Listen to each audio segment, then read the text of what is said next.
Good morning प्यारे बच्चों, मेरी टू एजुकेशन में आप सबका बहुत बहुत स्वागत है। बेटा आपकी जो वर्कशीट है ये है director of education GNCT of Delhi. Subject है सोशल साइंस हिस्ट्री, क्लास है 7th। वर्कशीट नंबर है 22 और डेट है आज की 14 दिसंबर। स्टूडेंट आप यहाँ अपना नाम लिखें और यहाँ पर अपना क्लास टीचर का नाम लिखें। आज का हमारा जो वर्कशीट है इसकी मेन टॉपिक है मुगल एम्पायर यानी मुगल सम्राट। मुगल सम्राट जो था Babur the first Mughal empire 1526 to 1530। Babur जो पहला मुगल सम्राट था ये 1526 से 1530 के मध्य इसका शासनकाल चला। Succeed to the throne of Fergana in 1494 when he was only 12 year old.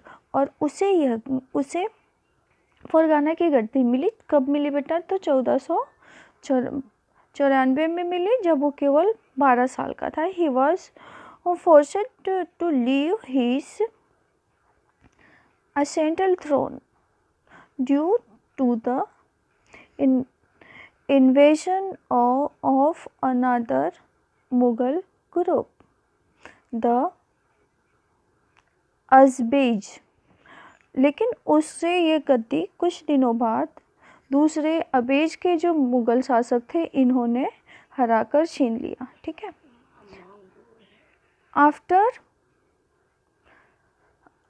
After year of wandering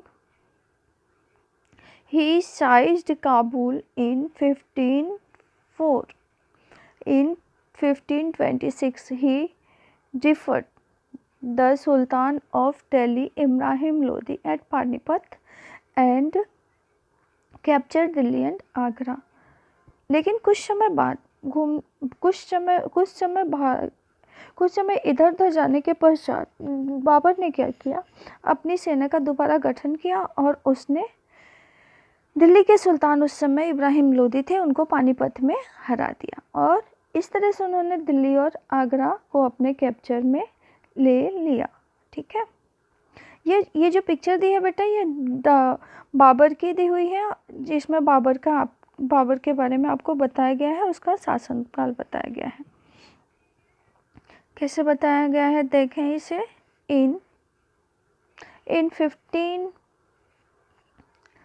In 1526 defeated Ibrahim Lodi and his Afghan supporters at Panipat। उसने क्या किया? 1526 में उसने 1526 में इब्राहिम लोदी और उसके अफ़गान सपोर्टर जितने थे उसको हरा दिया। कहाँ हराया? तो पानीपत में 1526। ये ध्यान रखना 1526 में। सेकंड क्या बताई गई है उसकी ज़िंदगी के जीवन के बारे में। In 1527 defeated Rana Sanga Rajput ruler and Alice at खानो। तो इस तरह से उसने क्या किया था? 1526 में उन्होंने राजपूत और राणा संगा इन सभी राजाओं को हराया था। In defeated 1528 defeated Rajput at Chanderi. इसने फिर चंदेरी में राजपूत वगैरह जो थे उन लोगों को 1528 में हराया था। Establish control over Agra and Delhi before his death. मतलब वो अपने मृत्यु से पहले दिल्ली और आगरा पर अच्छे से शासन उसने अपना अच्छे से शासन की स्थापना कर ली। ठीक है बेटा। इसके बाद देखो आपको क्या दिया है। Some interesting facts about Babur के बारे में कुछ इंटरेस्टिंग बातें जो है वो बताई गई है। तो आइए आप लोग इसे देख लें। Babur changed the theory of kingship and adopted a title of emperor interested of sultan. ठीक है। बाबर ने क्या किया? जो किंगशिप थी यानी जो राजशाही थी उसमें सुल्तान की जगह पर उसने एम्पायर शब्द का इस्तेमाल किया। He instructed cannon for the first time in India, उसने सबसे पहले जो है वो तोप का इस्तेमाल सबसे पहले किसने किया? कैनन मीन्स तोप का इस्तेमाल बाबर ने किया है। ओके बच्चों, नेक्स्ट देखें, he was well versed in Turkish, ठीक है। उसके बाद है he wrote his autobiography Tuzuk-e Baburi in Turkish.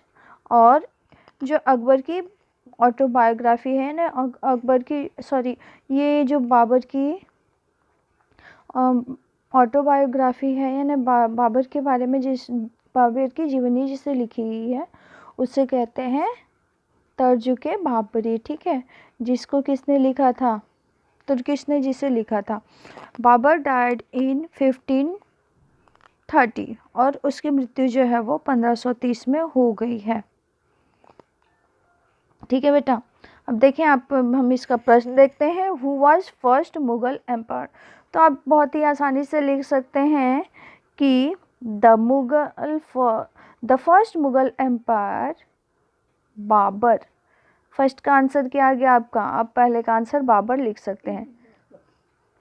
The first Mughal empire is Babur, ठीक है। पहला क्वेश्चन का आंसर हो गया। दूसरा आपका क्वेश्चन क्या है? The name of autobiography of Babar.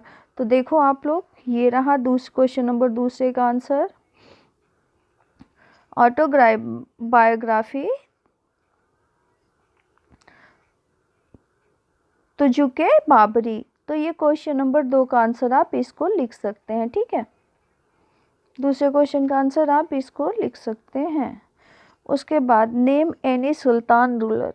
Name any Sultan ruler में आप किसका नाम लिख सकते हैं? क्वेश्चन नंबर 3 में देखिए, तो आप ये देखो, आप इसका नाम लिख सकते हो, इब्राहिम लोदी का नाम लिख सकते हो। ये है आपका प्रश्न नंबर 3 का answer, Ibrahim Lodi. Question number 3 का आंसर ये हो जाएगा। इसी के साथ ही आपकी ये वर्कशीट जो है वो कंप्लीट होती है। Thanks for watching.